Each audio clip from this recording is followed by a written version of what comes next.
Baie welkom by week 4 van die opgestane lewe reeks. Vandag gaan ons spesifiek stil staan by Kolossense hoofstuk 3.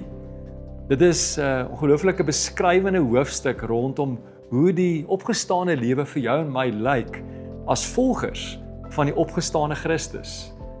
Dis 'n ryk hoofstuk vol wysheid en daarom wil ek jou uitdaag om in hierdie week weer Kolossense 3 op jou eie tyd te gaan lees. Daar is soveel wat jy sal ontdek daarin, wat jou kan help ook om hierdie opgestane lewe te kan leef. Maar vir vandag wil ek by 3 uiters belangrike waarhede los vanuit hierdie hoofstuk uit. En die eerste daarvan vandag is eenvoudig dit: dink nuut. Jy sien, jou en my gedagtes het 'n massiewe invloed op ons lewe. Waarin ek en jy dink bepaal hoe ons voel, hoe ons praat, ons optrede, ons besluite, eintlik die hele uitkoms van ons lewe, begin alles by wat ek en jy oor dink. Paulus, wat Kolossense geskryf het dit geweet ook. En daarom het hy besef dat as dit kom by hoe ek en jy die opgestane lewe moet leef, gaan dit begin by ons gedagtes, om ons gedagtes te verander in die regte rigting. So wil ek jou nooi om saam met te lees Kolossense 3 vers 1 en 2 wat Paulus hier skryf. Aangesien julle saam met Christus tot 'n nuwe lewe opgewek is, streef na die dinge wat daarbo by Christus is, waar hy aan die regterhand van God sit. Laat julle gedagtes beheer word deur die hemelse dinge en nie deur die dinge op die aarde nie. So eerstens wat ons moet besef net weer is dat Christus oorwin het oor die mag van sonde en die dood. Hy het opgestaan uit die dood uit. En ons kan beleef vandag wanneer ek en jy Jesus toelaat in ons lewe in, daardie selfde opstandingskrag van Christus deur God se Gees ook in ons lewe ons weergebore kom maak.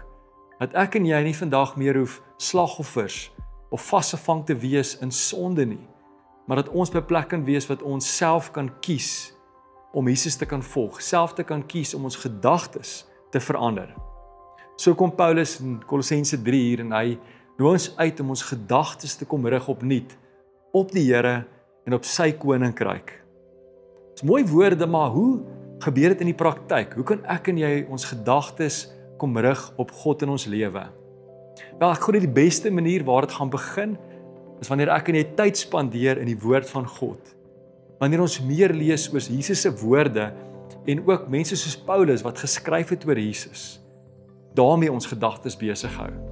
En so kom Paulus ook later in Kolossense 3 en hy kom bevestig juis hierdie praktiese wenk hoe ons gedagtes op die regte goed gaan kry. Lees gou saam met my van Kolossense 3 vers 16. Laat die rykdom van alles wat Christus ons leer, julle leefstyl bepaal. Of soos die ou vertaling dit stel, laat die woord van Christus ryklik in julle woon in alle wysheid. So hoe gaan ons leefstyl verander? Wel, volgens Paulus, en ek kan net tyd spandeer dat die woorde van Christus, wanneer ons dit lees, wanneer ons dit mediteer, wanneer dit toelaat ons gedagtes kom verander, 'n plek gaan bring wat ons anders na die lewe, na God en mense om ons gaan kyk, anders gaan begin praat, anders begin optree en besluite maak, en in van die dag ons leefstyl kom verander.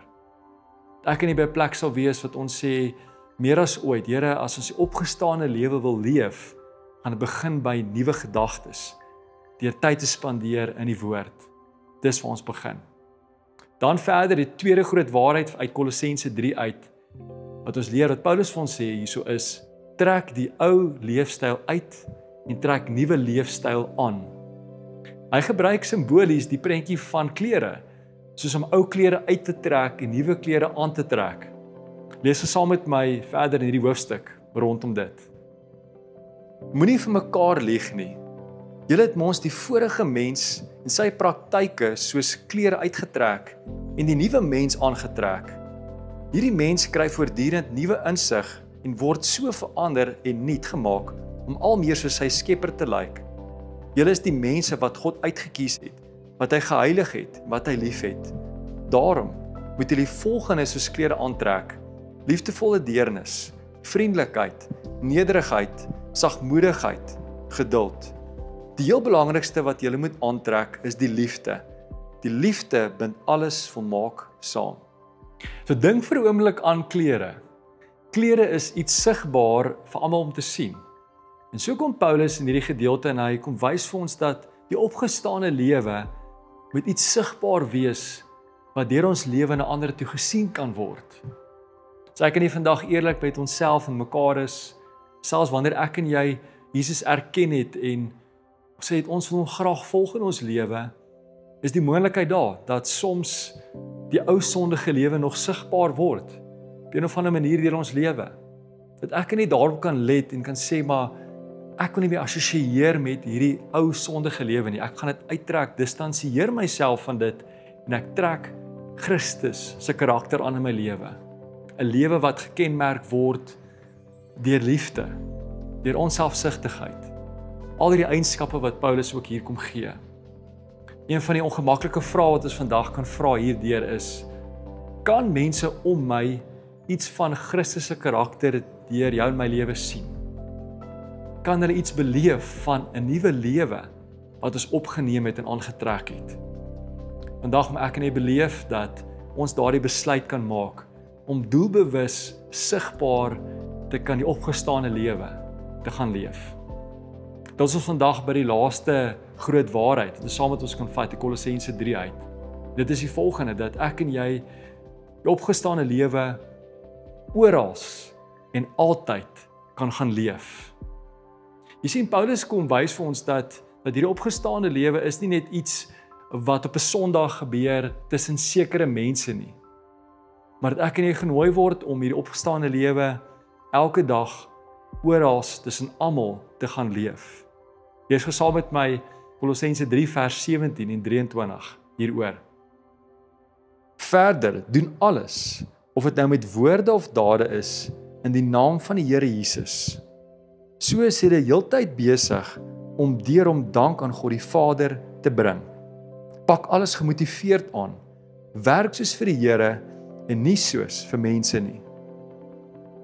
So die opgestaande lewe het nie grense nie.